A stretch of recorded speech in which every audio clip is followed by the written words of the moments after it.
ओम श्री गणेशाय नमः। ओम नमः शिवाय। हरे कृष्णा। कान्हा जी की कृपा से आपका दिन शुभ और मंगलमय हो। एकादशी माता की कृपा आप सभी पर बनी रहे। आज मार्गशीर्ष मास के कृष्ण पक्ष की एकादशी तिथि है और इसे उत्पन्ना एकादशी के नाम से जाना जाता है।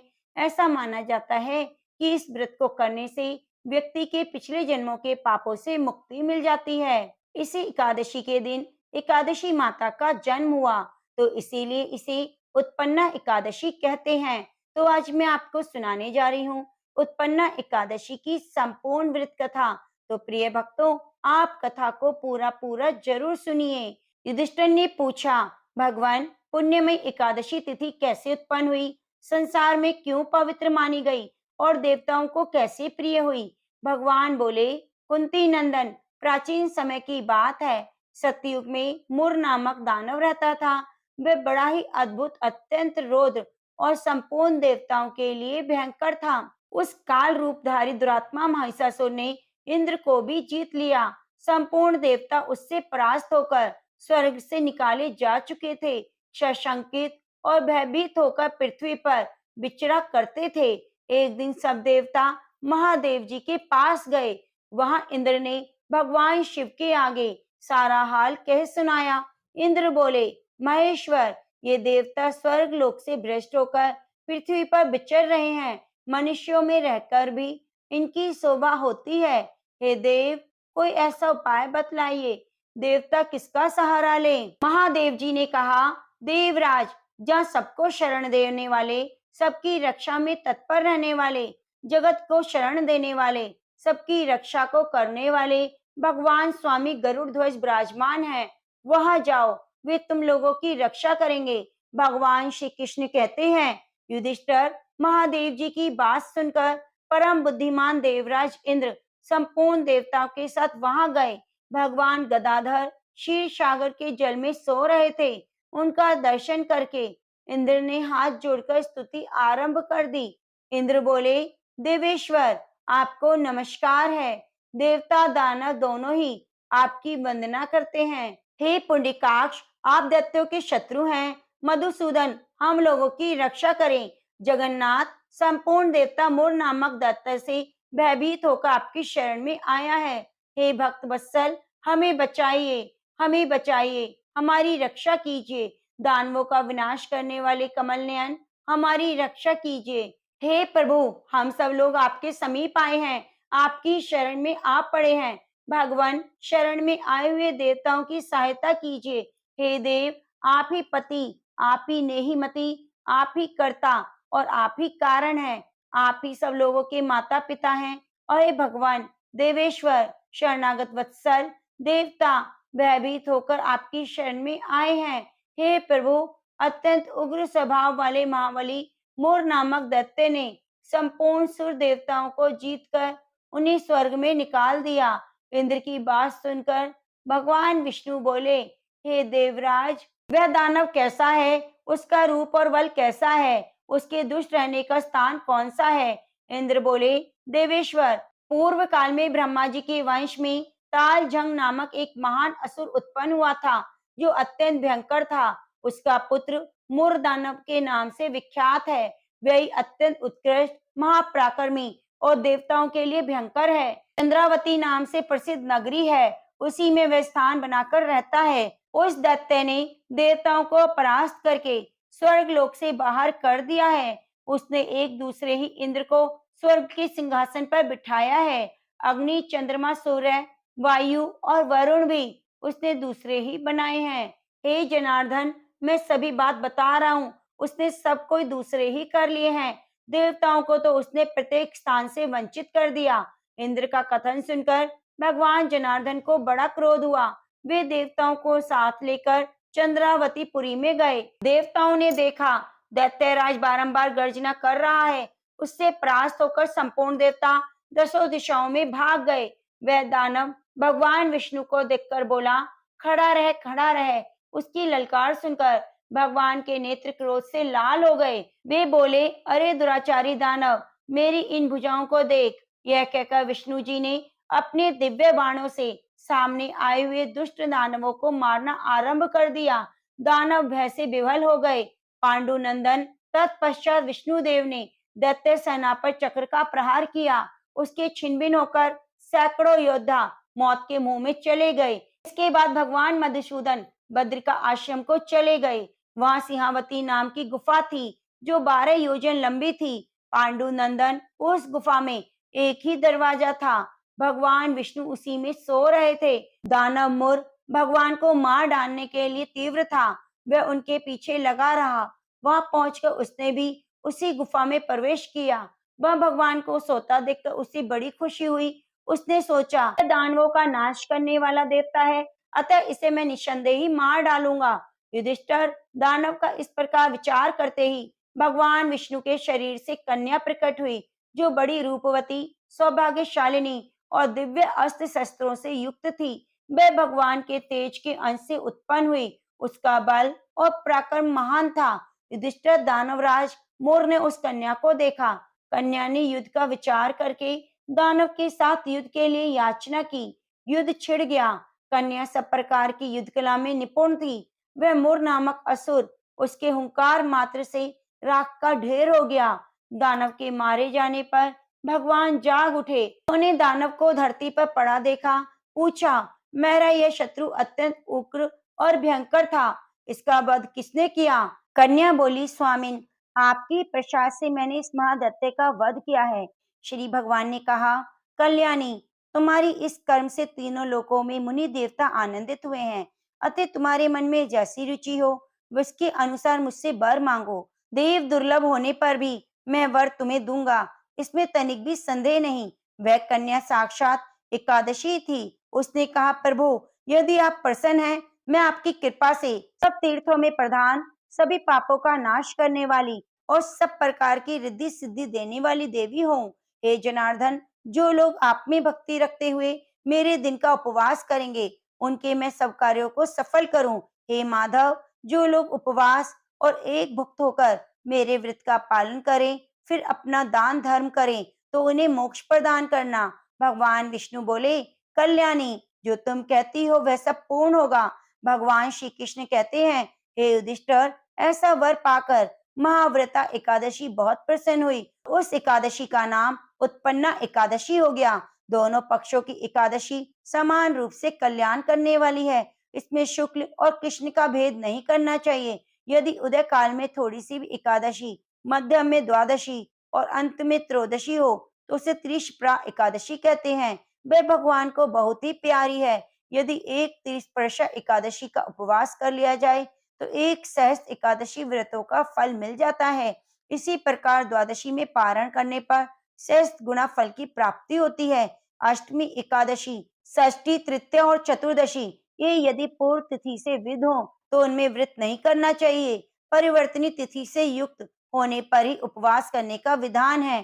पहले दिन दिन में और रात में भी एकादशी हो और दूसरे दिन केवल प्रातःकाल एक दंड एकादशी रहे तो पहली तिथि का परित्याग करके दूसरे दिन की एकादशी का ही उपवास करना चाहिए। यह विधि मैंने दोनों पक्षों की एकादशी के लिए बताई। जो मनुष्य एकादशी का उपवास करता है उसे बैकुंठ धाम में साक्षात भगवान गरुड़ध्वज विराजमान हैं, उनके दर्शन होते हैं। जो मानव हर समय एकादशी के महात्म्य का पाठ करता है उसे सहस्त्र गोदान के पुण्य फल का प्राप्ति होती है। जो दिन में रात में भक्ति पूर्वक महात्म्य का श्रवण करते हैं वे निसंदेह ब्रह्म हत्या आदि पापों से मुक्त हो जाते हैं। एकादशी के समान दूसरा कोई व्रत नहीं। तो प्रेम से बोलिए, एकादशी माता की जय। अब आइए सुनते हैं सभी मनोकामनाओं को पूरी करने वाली आगे की कथा। अब आइए सुनते हैं तुलसी विवाह से जुड़ी हुई शिव पुराण की कथा। शिव पुराण के अनुसार शंखासुर नामक राक्षस था। शंखासुर ने तीनों लोकों में उत्पात मचाया हुआ था। तभी सभी देवताओं के आग्रह करने पर भगवान विष्णु ने उस राक्षस से युद्ध किया और यह युद्ध कई वर्षों तक चला। युद्ध में वह असुर मारा गया। इसके बाद भगवान विष्णु विश्राम करने चले गए। कार्तिक शुक्ल एकादशी के दिन भगवान विष्णु की निद्रा टूटी और सभी देवताओं ने भगवान विष्णु की पूजा की थी। शिव महापुराण के अनुसार पौराणिक समय में राजा दंभ हुआ करता था।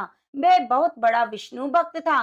कई सालों तक उसके यहाँ संतान नहीं होने के कारण उसने शुक्राचार्य को अपना गुरु बनाकर उनसे कृष्ण मंत्र प्राप्त किया। यह मंत्र प्राप्त करके उसने पुष्कर सरोवर में घोर तपस्या की। भगवान विष्णु उसकी तपस्या से प्रसन्न हुए और संतान प्राप्ति का वरदान दे दिया। भगवान विष्णु के वरदान से राजा दंभ के यहाँ एक पुत्र ने जन्म लिया। इस पुत्र का नाम शंखचूड़ रखा गया। बड़ा होकर शंखचूड़ ने ब्रह्मा जी को प्रसन्न करने के लिए पुष्कर में घोर तपस्या की। उसकी तपस्या से प्रसन्न होकर ब्रह्मा जी ने उसे वरदान मांगने को कहा।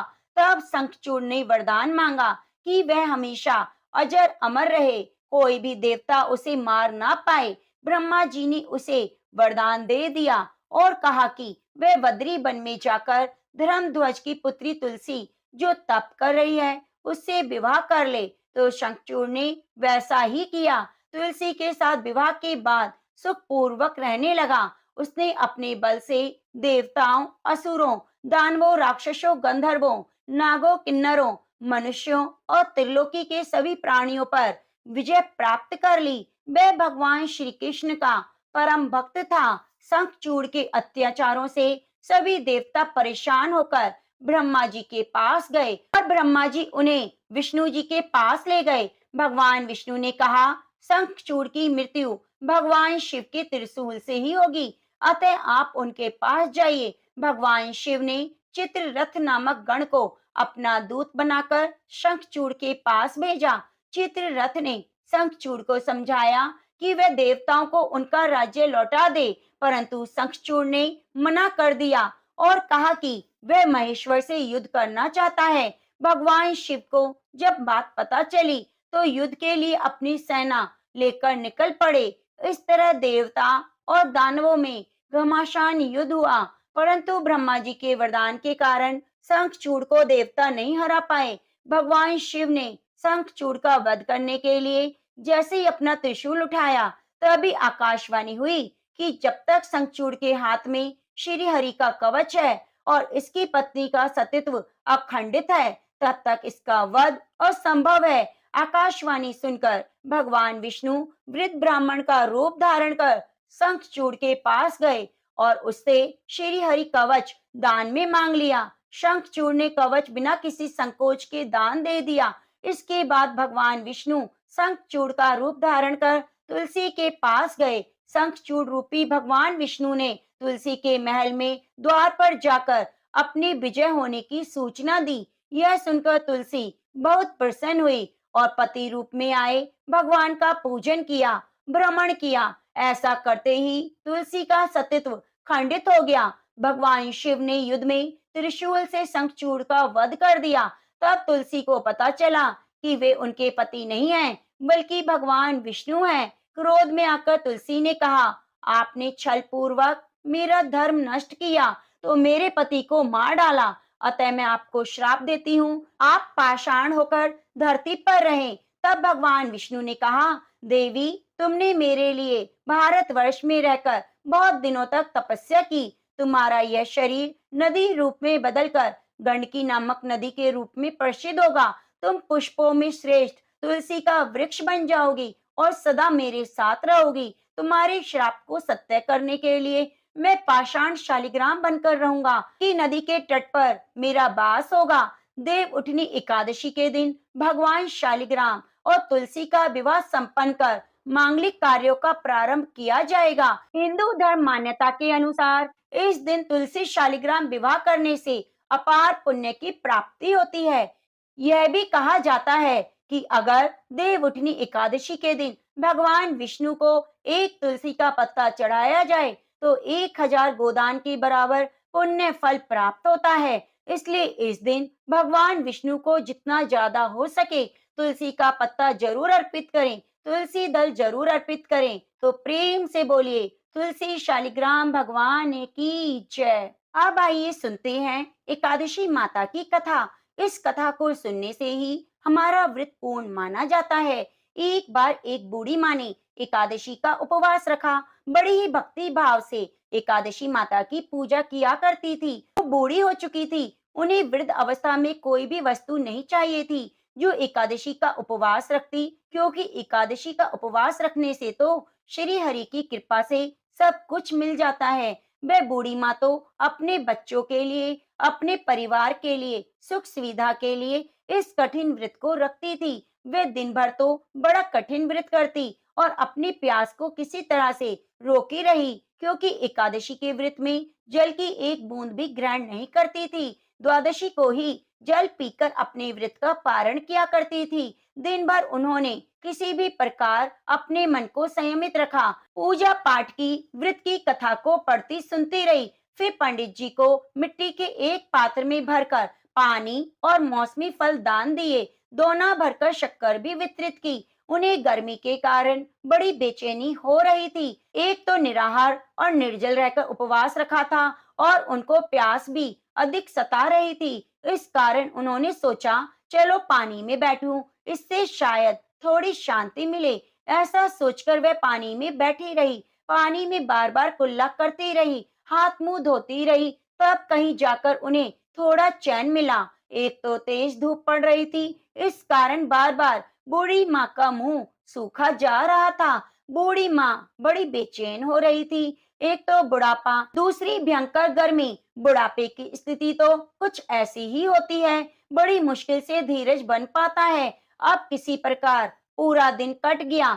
अब बूढ़ी माँ के सामने पहाड़ से लंबी रात थी, जिसका कट पाना बड़ा मुश्किल दिखाई दे रहा था। चारपाई पर पड़ी हुई माँ को किसी भी प्रकार की शांति नहीं मिल रही थी। बार बार प्यास के मारे गला सूख रहा था। हर प्रकार से बेचैन होकर करवटें बदलती रही।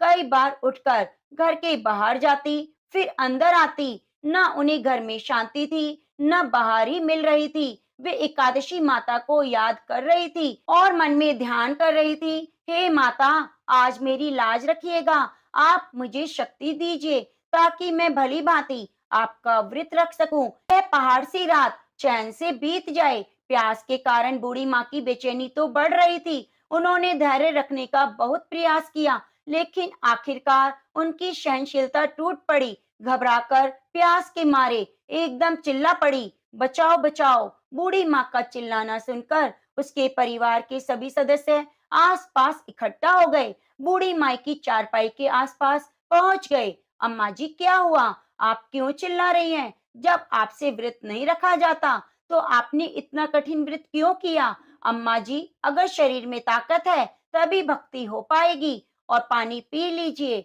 बूढ़ी माँ अपने परिवारजनों से बोली, मेरे तो प्यास के मारे प्राण निकले जा रहे हैं। जरा जल्दी से मेरी छाती पर ठंडे पानी का घड़ा रख दो। अब दो नातियों ने दौड़कर दादी की छाती पर ठंडे पानी का बर्तन रख दिया। तब कहीं जाकर थोड़ा बहुत सुकून मिला। जब सुकून मिला तो थोड़ी देर के लिए उन्होंने अपनी आंखें बंद कर ली। इधर एकादशी माता सोचने लगी, तो बूढ़ी माँ है लेकिन बड़े नियम से मेरा व्रत रखती है, चलो चलकर इसकी परीक्षा लेनी चाहिए। ऐसा विचार कर एकादशी माता आधी रात को मुर्गा बनकर कुकड़ू को करने लगी। मुर्गे की टेर सुनकर बूढ़ी माँ जल्दी से उठी। बाहर जाकर आसमान देखा, लेकिन आसमान में तो कहीं भी उन्हें सुबह का तारा दिखाई नहीं दिया। अब सोचने लगी, फिर ये मुर्गा क्यों और कैसे बोल गया? एक तो उन्हें प्यास लग रही थी, थोड़ा बहुत उनका मन भी परिश्रम करने लगा। आखिरकार उन्होंने दृढ़ निश्चय किया, अब तो मैं इस व्रत को पूरा करके ही छोड़ूंगी, फिर चाहे व्रत पूरा होने तक मेरे प्राण ही क्यों ना निकल जाए। मन में ऐसा पक्का निश्चय करके वह वापिस चारपाई पर आकर लेट गई। थोड़ी ही देर में एकादशी माता ने फिर परीक्षा लेनी चाहिए। एक छोटी कन्या का रूप धारण कर गिलास में मीठा पानी लेकर उनके सिरहाने खड़ी हो गई। जोर से बोली, दादी जी, सवेरा हो गया, हाथ मुंह धोकर शरबत पी लो। पहले तो शरबत का भरा हुआ ग्लास देखकर बूढ़ी माँ का मन ललचाने लगा। प्यास के मारे गला सूख रहा था। एक छोटी सी कन्या का रूप धारण कर गिलास में मीठा पानी लेकर सिरानी खड़ी हो गई और जोर से बोली, दादी जी, सवेरा हो गया, हाथ मुंह धोकर शरबत पी लो। पहले तो शरबत का भरा गिलास देखकर बूढ़ी माँ का मन ललचाने लगा। प्यास के मारे गला सूख रहा था कि अचानक उनको याद आया, उनका तो एकादशी का उपवास है। फिर उन्होंने सोचा कि अभी तक किसी भी तरह से शरबत नहीं पी सकती।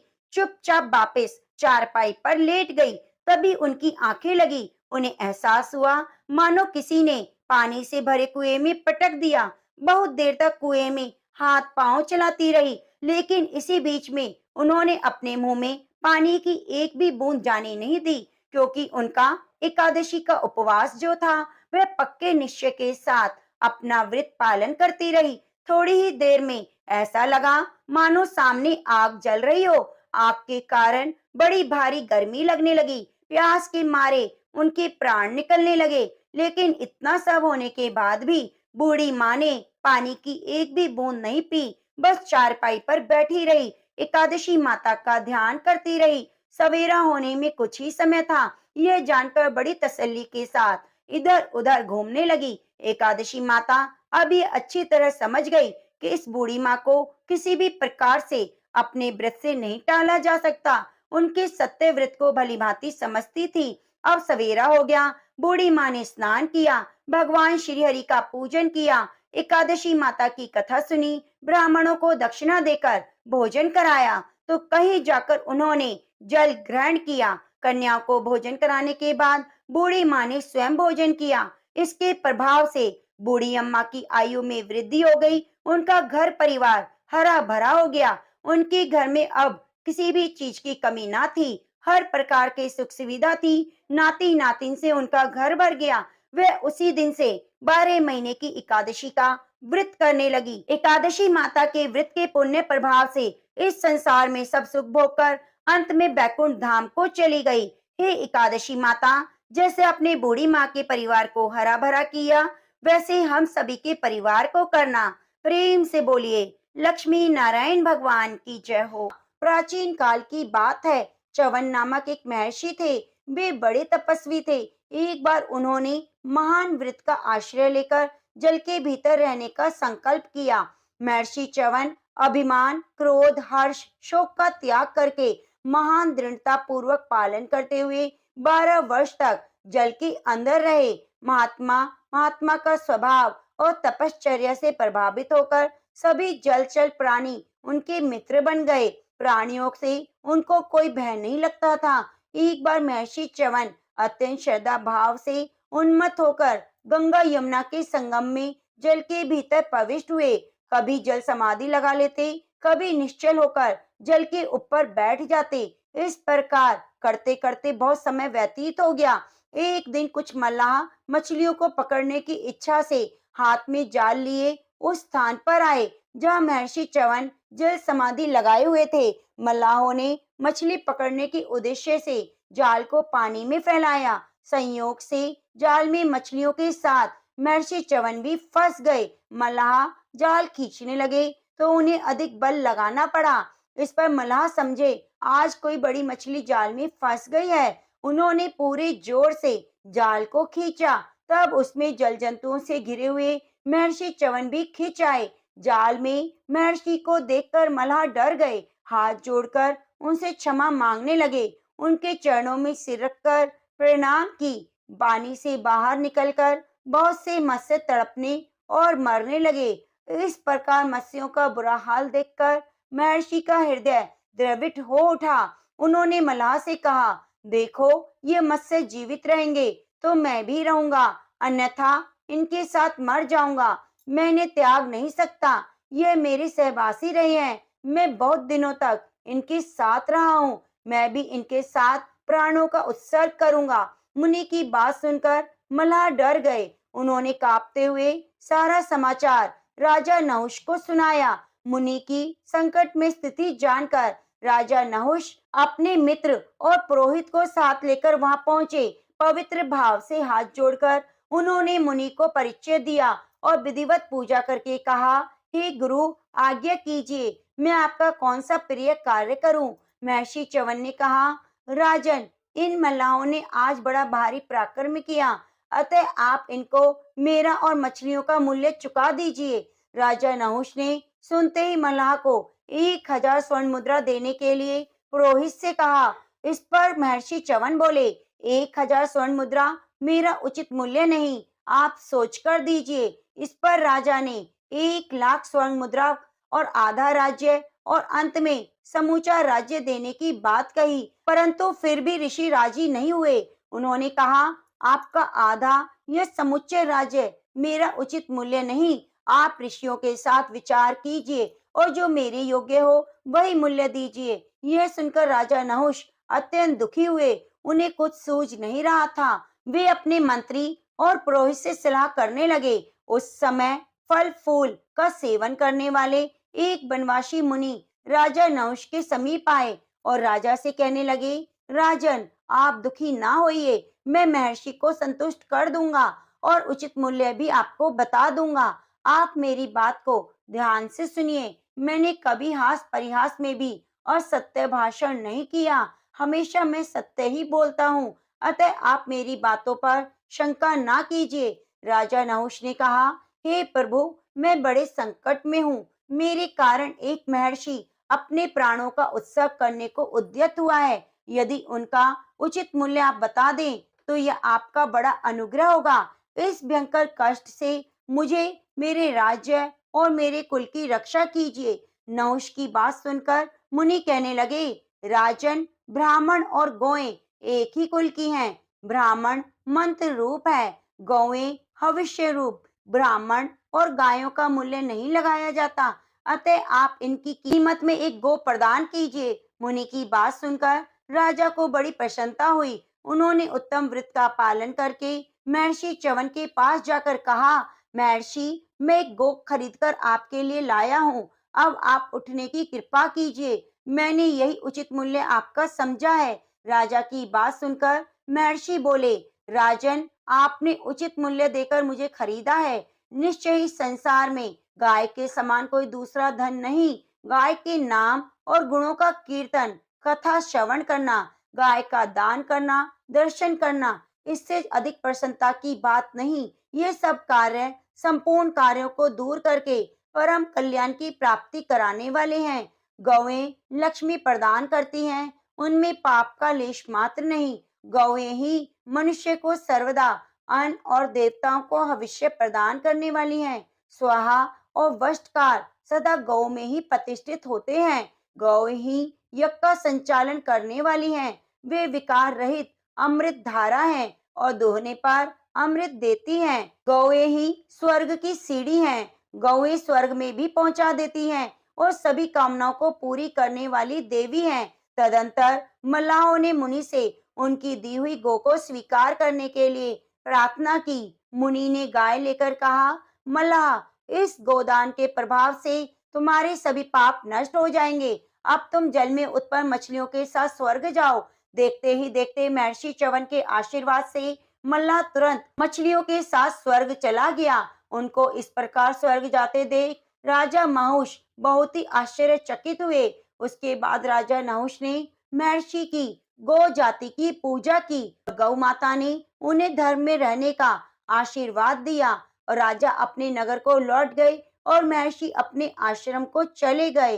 तो प्रेम से बोलो, गाय माता की जय। मनुष्य की कोई भी मनोकामना हो वह पूर्ण हो जाती है। बहुत समय पहले की बात है। यमुना पार एक गांव में दो औरतें रहा करती थी। एक का नाम गंगा था, दूसरी का नाम माया। गंगा और माया दोनों रोज यमुना पार नाव में बैठकर वृंदावन आती और वहां घूम घूम कर सब्जी बेचा करती। गंगा और माया रोज इसी तरह से सुबह से शाम तक सब्जियां बेचा करती। जब उनकी सारी सब्जी बिक जाती तो दोनों यमुना के किनारे बैठ जाती और अपने घर से लाए हुए भोजन को बड़े ही प्रेम पूर्वक खाने लगती। वो अपने घर से भोजन के लिए रोटी मक्खन लाती, यमुना के किनारे पेड़ की छांव में बैठकर बड़े ही प्यार से खाती। फिर नाव में बैठकर यमुना पार करके अपने गांव चली जाती। वे दोनों वृंदावन के यमुना पार की थी। फिर भी दोनों भगवान कृष्ण को नहीं जानती थी और ना ही जानती थी कि भक्ति क्या होती है। वह तो केवल सब्जी बेचकर गुजारा करना और अपना पेट भरना जानती थी। एक दिन गंगा और माया सब्जी बेचने वृंदावन आई और आज उनकी सब्जी जल्दी बिक गई। तो दोनों एक दूसरे से कहने लगी, बहन, आज तो हमारी सब्जी जल्दी बिक गई है। काफी दिनों से यह पहली बार हुआ कि इतनी जल्दी सब्जी बिक गई। गंगा कहने लगी, माया अब तुम बताओ कि हम क्या करें, इतनी जल्दी घर जाकर क्या करेंगे। तो माया कहने लगी, बहन देखो सामने मंदिर है, उसमें कथा हो रही है। तो सुनकर गंगा कहने लगी, बहन कथा क्या होती है। माया कहती है, अरे बहन यह तो मुझे भी नहीं पता कि कथा क्या होती है, पर सब लोग कहते हैं कि कथा होती है। आज हम कथा सुनने जा रहे हैं, कथा सुनकर आ रहे हैं, तो चलो आज हम भी कथा सुन लेते हैं कि कथा क्या होती है। गंगा और माया दोनों मंदिर में कथा सुनने चली गईं। वहां जाकर भक्तों के बीच में बैठकर कथा सुनने लगी। कथा में गुरुजी बड़े ही प्रेम भाव से भगवान की चर्चा सुना रहे थे कि भक्तों, जिसने भगवान से प्रेम नहीं किया उसका जीवन बेकार है। जिसका प्रेम श्री कृष्ण के चरणों में नहीं हुआ उसका जीवन बेकार है। भगवान को प्राप्त करना ही मनुष्य जीवन का लक्ष्य है। यह मनुष्य जीवन सिर्फ हमें भगवान प्राप्ति के लिए मिलता है, पर मनुष्य इन सब बातों को भूल गया। इस जगत में आने का उद्देश्य क्या है? सारे मनुष्य संसार में पैसा इकट्ठा करने में लगे हैं। तो इस तरह की बातें सुनकर गंगा और माया दोनों बहुत ही प्रभावित हुई। फिर वह नदी किनारे एक दूसरे से कहने लगी, बहन माया देखो, गुरुजी आज क्या कह रहे थे कि भगवान कृष्ण के चरणों में अगर प्रेम नहीं हुआ तो मनुष्य जीवन बेकार है। फिर माया कहती है, बहन गंगा क्या हमारा जीवन बेकार है? तो गंगा कहने लगी, गुरुजी की बातें सुनकर तो ऐसा ही लगता है। तो माया कहने लगी, बहन तू बता, कभी तूने कृष्ण भगवान को देखा है? गंगा कहने लगी, अरे बहन मैं तो हर समय तेरे साथ रहती हूँ, मुझे भगवान कृष्ण के दर्शन कैसे होंगे। दोनों आपस में चर्चा करते हुए पूछती हैं कि भगवान न जाने कहाँ मिलेंगे, हमें भगवान के दर्शन कैसे होंगे। तो वह दोनों इस तरह चर्चा कर रही थी कि इतने में वहां से एक संत जी गुजरे। तो गंगा साधु को देखकर बोली, बहन मुझे लगता है भगवान साधु संतों के पास जरूर रहते होंगे, तो चलो इनके पास से भगवान को लेकर आते हैं। तो वह साधु अपना झोला और सामान यमुना के किनारे रखकर स्नान करने लगा। तो गंगा और माया दोनों यमुना किनारे गईं और चुपके से साधु का झोला उठाकर आने लगी। तो झोला उठाकर दोनों ने झोले के अंदर देखा तो उन्हें एक डब्बा दिखाई दिया। जैसे उन्होंने डब्बा खोला तो उसके अंदर लड्डू गोपाल जी थे। लड्डू गोपाल को देखकर गंगा कहने लगी, बहन माया भगवान मिल गए, ये देखो भगवान यह डिब्बे में बैठे हैं। भगवान लड्डू गोपाल को देखकर माया रोने लगी। फिर गंगा बोली, अरे बहन क्यों रो रही है, अब तो हमें भगवान मिल गए। तो वह कहती है, हे भगवान आपको बाबा जी ने इतने समय से डिब्बे में बंद करके रखा, अरे देखो तो सही भगवान का एक पाँव टेढ़ा हो गया है। मुझे तो लगता है यह बाबा भगवान को डराता धमकाता है। प्रभु अभी तो बाबा यहाँ नहीं है, वो तो स्नान कर रहे हैं, आप थोड़ी देर के लिए पाँव सही कर लीजिए। पर भगवान अपना पाँव सही नहीं किया। तो गंगा कहने लगी, भगवान तो अपना पाँव सीधा नहीं कर रहे, मुझे तो लगता है इतने समय से डिब्बे में बंद रहने के कारण इनका पाँव अकड़ गया है। न जाने इस बाबा ने भगवान को डिब्बे में कब से बंद कर रखा है। चलो कोई बात नहीं, अब तुम्हारा पाँव मैं सीधा करूंगी। यह कहकर उन्होंने अपने खाने की पोटली में से मक्खन निकाला और भगवान जी के पैरों की मालिश करने लगी। तो भगवान उन दोनों के इतने प्रेम को देखा, उनकी श्रद्धा भक्ति पर रीझ गए और अपने भक्त के प्रेम के लिए अपने हाथ पांव सीधे कर लिए। यह देखकर माया बहुत खुश हुई और कहने लगी, एक माया भगवान ने मालिश करने से अपने हाथ पांव सीधे कर लिए हैं। और कहने लगी, हाथ पांव तो सीधे कर लिए हैं, परंतु मुझे लगता है भगवान को बहुत जोरों की भूख लगी है, क्योंकि बाबा ने पता नहीं इन्हें कुछ खिलाया है या नहीं। चलो हम इन्हें खाना खिला देते हैं। इतना कहकर गंगा और माया अपने भोजन के लिए लाई हुई रोटी और मक्खन का भोग भगवान को लगाने लगी। इतने में वहां साधु स्नान करके आ गए और साधु बाबा को देखकर गंगा और माया वहां से भागने लगी। भागते भागते कुछ दूरी पर जाकर रुक गई और कहने लगी, अरे ओ बाबा आपने भगवान को इतना डराया धमकाया, डिब्बे में बंद कर दिया। इतना डराया धमकाया ना करो, तुम्हारा तो डरा धमका कर एक डिब्बे में बंद कर दिया तो वो डिब्बे में बैठे बैठे अपने हाथ पांव टेढ़े करके बैठ गए। उनका पांव तो टेढ़ा ही रह गया। आज हम ना देखती तो पता नहीं क्या होता। देखो, हमने उनका पांव सीधा कर दिया है। अब तुम उन्हें फिर से टेढ़ा मत कर देना। जब साधु ने लड्डू गोपाल को देखा तो लड्डू गोपाल के दोनों हाथ पैर बिल्कुल सीधे थे। यह चमत्कार देखकर उन दोनों महिलाओं को रोकने के लिए उनके पीछे भागे। बोले, रुक जाओ, भागो मत, मैं तुम्हें कुछ नहीं कहूंगा। वे दोनों बाबा की बात सुनकर नहीं रुकी। उन्हें डर था कि हमें पकड़कर कहीं मारे ना, तो बाबा की बात बिना सुने ही वहां से भाग गई। अगले दिन फिर गंगा और माया सब्जी बेचने वृंदावन आई, तो आज भी उनकी सब्जी जल्दी बिक गई। सब्जी बेचने के बाद फिर से मंदिर में कथा सुनने गई। कथा में गुरुजी भगवान के नाम की महिमा का चर्चा कर रहे थे। उन्होंने कहा कि भक्तों, अगर आप राधे श्याम जपोगे तो भव सागर से पार हो जाओगे। इसलिए भगवान के नाम को हमेशा जपते रहना चाहिए। कथा सुनकर दोनों अपने घर के लिए जाने लगी तो माया कहने लगी, बहन गंगा, तुमने सुना है गुरुजी क्या कह रहे हैं? राधे श्याम जपोगे तो भवसागर से पार हो जाओगे। अगर राधे श्याम नाम लेने से हम भवसागर से पार हो जाएंगे तो यमुना भी पार कर सकते हैं। तो गंगा कहने लगी, हाँ बहन, हम रोज इस पार से उस पार आते हैं। हमारा रोजाना 1 रुपया नाव का किराया लगता है, तो जो भी कमाते हैं वे खर्च हो जाता है। अब से हम राधे श्याम जपेंगे और बिना पैसा खर्च किए यमुना पार कर जाएंगे।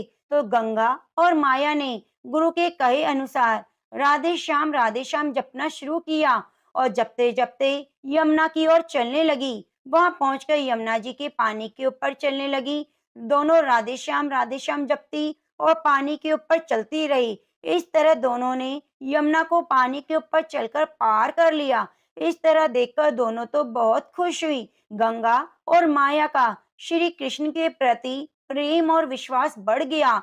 अब वे दोनों कृष्ण जी की भक्ति करने लगी। एक दिन गंगा ने कहा, बहन माया, हमने गुरु जी के कहने पर कृष्ण जी की भक्ति पाई है और गुरु जी के कहते हुए हमने नाम जपते हुए यमुना को भी पैदल पार किया।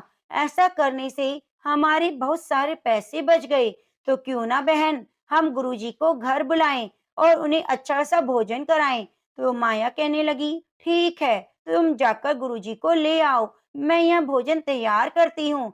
तो गंगा गुरुजी को लाने के लिए मंदिर में चली गई। वहां जाकर बोली कि गुरुजी, हम चाहते हैं आप अपने चरण हमारी कुटिया में रखो। हम आपको भोजन कराकर कुछ दान दक्षिणा देना चाहते हैं। तो गंगा की बात सुनकर गुरुजी ने कहा, ठीक है बेटा, मैं तुम्हारे साथ तुम्हारी कुटिया में चलने को तैयार हूँ। तो गंगा गुरुजी को लेकर मंदिर से आने लगी। गुरुजी को लेकर यमुना तट पर आई तो गुरुजी ने देखा वहां कोई नाव नहीं थी। तो सोचने लगे कि यहाँ पर तो कोई नाव नहीं, यह मुझे कैसे पार कराएगी। तो गुरुजी ने गंगा से पूछा, बेटी तुम यमुना कैसे पार करोगी? यहाँ पर तो कोई नाव नहीं दिखाई दे रही। गंगा सोचने लगी, जिस तरह राधे श्याम बोलकर यमुना पार कर लेती हैं वो, उसी तरह गुरुजी भी राधे श्याम का जप करते हुए यमुना पार करते होंगे। तो गंगा ने राधे श्याम बोला और यमुना पर चलने लगी। थोड़ी दूर जाकर गंगा ने पलट कर देखा तो गुरुजी तो यमुना के किनारे खड़े थे। देखकर कहने लगी, गुरुजी, आप किनारे पर क्यों खड़े हो? गुरुजी ने सोचा कि जहाँ वह चल रही है शायद वहाँ पानी कम हो, इसलिए पानी में जा रही है। मैं भी इसी तरह से चला जाता हूँ। तो जैसे ही गुरुजी ने अपना पांव पानी पर बढ़ाया तो उनकी कमर तक पानी आ गया। पानी में डूबने लगे। तो गुरुजी कहने लगे, यहाँ तो पानी बहुत गहरा है और ये पानी में पता नहीं कैसे चल रही है। यह कोई आम महिला नहीं, मुझे तो कोई ये चुड़ैल लगती है जो पानी पर चल रही है। गुरुजी को पानी में डूबा हुआ देखकर गंगा घबरा गई और गुरुजी को लेने वापिस आने लगी। गुरुजी के पास आकर उनका हाथ पकड़कर राधे श्याम जपती रही और पकड़कर ले जाने लगी। तो गुरुजी डर के मारे कहते हैं, अरे मुझे छोड़, मुझे क्यों लेकर जाती है? मुझे क्यों मारना चाहती है? मैंने क्या बिगाड़ा? लेकिन गंगा ने गुरुजी की बात का कोई जवाब नहीं दिया। वह तो हाथ पकड़कर गुरुजी को थामे जा रही थी और राधे श्याम जप रही थी। तो गुरुजी कहने लगे, हे भगवान, यह तो मुझे लगता है यमुना के बीच में ले जाकर मारेगी। तो इतने में गंगा गुरुजी को लेकर यमुना पार हो गई और कहने लगी, गुरुजी, हम यमुना पार आ गए हैं। और गुरुजी तो डर के मारे कांप रहे थे। फिर गंगा बोली, गुरुजी, क्या बात है, आप मुझसे इतना क्यों डर रहे हो? गुरुजी कहने लगे, तुम मुझे मारना चाहती हो? मैंने क्या बिगाड़ा है? तुम कौन भूतनी हो? तो गुरुजी की बात सुनकर गंगा कहने लगी, मैं कोई भूतनी चुड़ैल नहीं हूँ, मैं आपकी शिष्य हूँ। तो उसकी बात सुनकर गुरुजी कहते हैं, हे भगवान, मैंने कब भूतनी को अपना शिष्य बनाया? तो गंगा कहने लगी, गुरुजी, आप ये क्या कह रहे हैं? आपने तो कथा में बताया कि राधे श्याम जपोगे तो भव सागर से पार हो जाओगे। हमने सोचा राधे श्याम जपने से भव सागर से पार हो जाएंगे तो यमुना से भी पार हो जाएंगे। अब तो हम रोजाना राधे श्याम जपते हैं और यमुना जी को पार कर लेते हैं। अब हमें कोई नाव की जरूरत नहीं। गंगा की बात सुनकर गुरुजी हैरान हो गए और गंगा से कहने लगे, हे बेटी, तुमने अपने गुरु के वचनों पर इतना दृढ़ विश्वास रखा कि उसके बल पर तुमने यमुना के पानी पर चलकर यमुना को पार कर लिया। बेटी, तुम महान हो। तुम्हारा प्रभु के प्रति प्रेम और विश्वास है तो प्रेम से बोलिए, कृष्ण कन्हैया की जय हो। अब आई महारानी, नमो नमो हर की पटरानी, नमो नमो तुलसी महारानी, नमो नमो हर की पटरानी। प्रेम से बोलिए, तुलसी शालिग्राम भगवान की जय। एक कन्या थी। जब वह थोड़ी बड़ी हुई, उसको समझ आने लगा, तब से वह तुलसी माता की पूजा करने लगी। उसके प्रतिदिन का नियम था कि तुलसी माता जी की पूजा करने के बाद ही खाना खाती। जब वह कन्या शादी के लायक हुई, तब उसके माता पिता ने उसकी शादी करवा दी।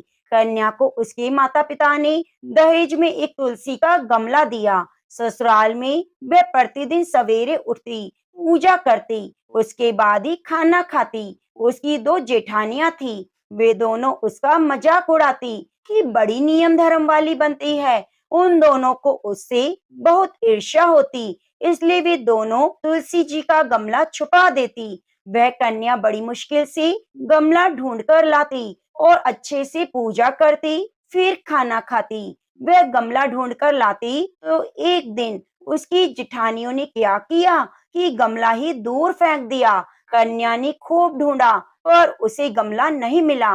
वह बहुत परेशान हुई। उस दिन तो खाने में उसने कुछ भी नहीं खाया, क्योंकि उसका नियम था कि जब तक वह तुलसी माता की पूजा नहीं करेगी, वह कुछ नहीं खाएगी। उस कन्या की सच्ची भक्ति देखकर तुलसी माता उससे बहुत प्रसन्न हो गई और कमरे में तुलसी माता का गमला प्रकट हो गया। अगले दिन सुबह जब उठी तो क्या देखती है, उसकी खाट के चारों कोनों पर तुलसी माता का गमला आ गया है। यह देखकर वह बहुत प्रसन्न हो गई। अब मेरी तुलसी माता को कोई चुरा नहीं सकेगा। पूजन करने के लिए भी कहीं जाना नहीं पड़ेगा। कोई मेरी तुलसी माता को फेंकेगा भी नहीं। वह तो जल्दी से उठकर स्नान करती और तुलसी माता का पूजन कर लेती। जब वह खाना खाने बैठी तो उसकी जेठानियां मजाक करने लगी। लो, देवरानी जी का नियम धर्म पूरा हो गया। उससे पूछती हैं, तुलसी जी की पूजा कर ली क्या? देवरानी बोली, हाँ कर ली। जेठानिया बोली, कहाँ से करी? गमला तो फेंक दिया। देवरानी कहती है, देख लो मेरे कमरे में खाट पर तुलसा जी लगी है। जेठानिया बहुत शर्मिंदा हुई और बोली कि देवरानी, तेरी भक्ति सच्ची है, हमने तुझे बहुत परेशान किया, हमें माफ कर दो। देवरानी उन्हें माफ कर देती है। हम भी तुलसी माता से प्रार्थना करते हैं, हे तुलसी माता, जैसी कृपा आपने देवरानी पर करी वैसे सभी पर करना। तो प्रेम से बोलिए, तुलसी माता की जय। भक्तजनों, अब आइए सुनते हैं लपसी तपसी की कथा। यह कथा हमें हर कथा कहानी में जरूर सुननी चाहिए। एक लपसी था, एक तपसी था। तपसी तो भगवान की तपस्या करता। लपसी रोजाना सवा सेर का हलवा बनाकर भगवान को भोग लगाकर राली हिलाकर जीम लेता। एक दिन दोनों में झगड़ा हो गया। तपसी बोला मैं बड़ा, तपसी बोला मैं बड़ा, क्योंकि मैं भगवान की तपस्या करता हूँ। नारद जी बोले तुम्हारा फैसला मैं करूँगा। दूसरे दिन तपसी नहाकर आने लगा तो नारद जी ने 1.25 करोड़ का मुंदड़ा तपसी के आगे गिरा दिया। उसने आंखें खोलकर देखा तो मुंदड़ा पड़ा हुआ था। उसने उठाकर पैर के नीचे दबा लिया और तपस्या करने लगा। उधर लपसी ने 1.25 सेर का हलवा बनाकर भगवान को भोग लगाकर ट्राली हिलाकर चीम लिया। इतने में नारद जी आए, दोनों को अपने पास बिठाया। दोनों पूछने लगे बताओ नारद जी कौन बड़ा। नारद जी ने तपसी से कहा अपना पाँव हटाओ। पाँव हटाते ही मुंदड़ा निकला। तब नारद जी बोले तुमने इसे चुराया इसलिए तुम्हारी तपस्या भंग हो गई। लपसी बड़ा है। तपसी कहने लगा मुझे मेरी तपस्या का फल कैसे मिलेगा। नारद जी बोले तेरी तपस्या का फल कार्तिक नहाने वाले देंगी। सब कहानी कहकर तेरी कहानी नहीं कहेंगी, कार्तिक का फल तुझे मिलेगा। धोती देकर अंगोछा नहीं देंगी तो उसका फल तुझे मिलेगा। सीधा देकर दक्षिणा नहीं देंगी, ब्राह्मण जमाकर दक्षिणा नहीं देंगी, दीवा चास के हाथ न जोड़े तो तुझे पुण्य मिलेगा। कपड़ा देकर बटन न लगाए, दाहिने हाथ से नाड़ा बांधे तो सबका फल तुझे मिलेगा। इतना कहकर नारद जी चले गए। तो प्रेम से बोलिए कार्तिक मास की जय हो। प्रिय भक्तजनों, अब आइए सुनते हैं तुलसी चालीसा।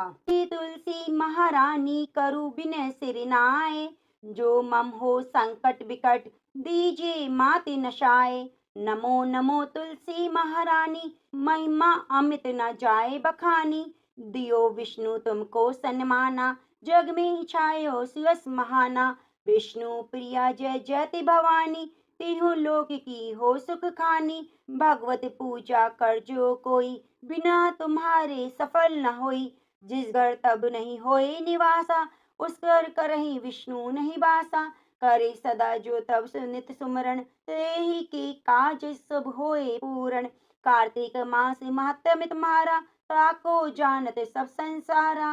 तब पूजन जो करे कुंवारी, पावे सुंदर वर सुकुमारी।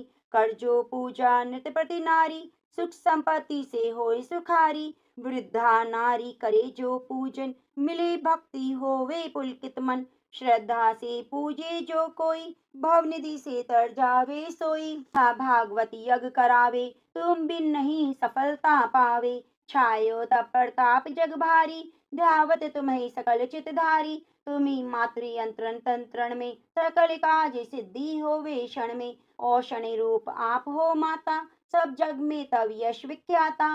देव ऋषि मुनि ओ तपधारी, करत सदा तब जय जयकारी।